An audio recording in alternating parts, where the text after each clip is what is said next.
Hi everyone and welcome back. I'm here again with Sam, the owner of Venus Envy, and today we're going to be talking about buffers. So why don't we talk about what a buffer is?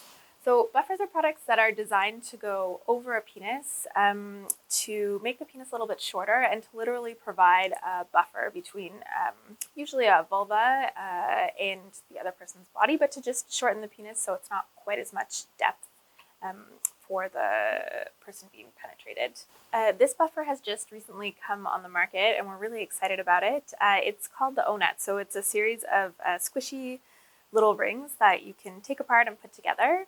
And so it would just go on a penis sort of like this, though you'd use lube with a real penis to put it on. And then it literally, just provides a buffer. So this is going to stop the penis from going too deep, and that's going to help for lots of people who have pain with penetration. So it looks like berries come in a few different types of materials. So like what are typical materials that we would see? Is it silicone? Is it jelly? For something like this, you're looking usually at something that's a jelly, elastomer. The Onet is actually polymer. Silicone is pretty firm. It's a great material, but it's not going to be very comfortable for something like this. Now, the other product that I saw that you brought here is this product here, another type of buffer. Can you talk a little bit about this one? Sure, yeah. So this one, these two that I brought are actually sort of things that we've been recommending for years before the Onet was on the market as kind of DIY buffer options. The Onet's pretty expensive. It's, I think, $75. So these ones can be great if you're on a budget or you want to see if it works before spending all the money. So this one is actually a stroker, so like a masturbator sleeve, but it does sort of a similar thing because it's a bit shorter.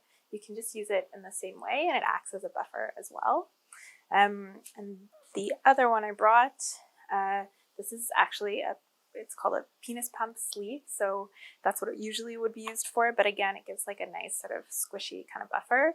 Anything that does that will work to at least sort of try it out and see if it's something that will work for you. And then if it does, you can invest in the more expensive one. And now these can also be used to sort of shorten the length of the shaft during oral sex. Yes, absolutely. Yeah. Okay, great. So when we're using a buffer, are we typically wanting to use a lubricant with this? Usually you'd want to use a lubricant putting it on for sure.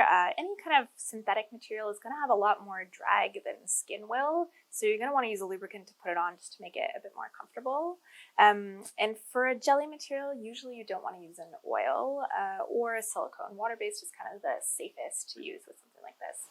So in terms of cleaning a buffer, is there anything that someone should keep in mind? For a buffer, because you're usually looking at a jelly material, it'll be a little bit porous, so you want to use a really mild soap. Okay. Well, thank you very much, Sam, for coming and chatting with me about buffers. And if you have any questions, feel free to leave them in the comments below.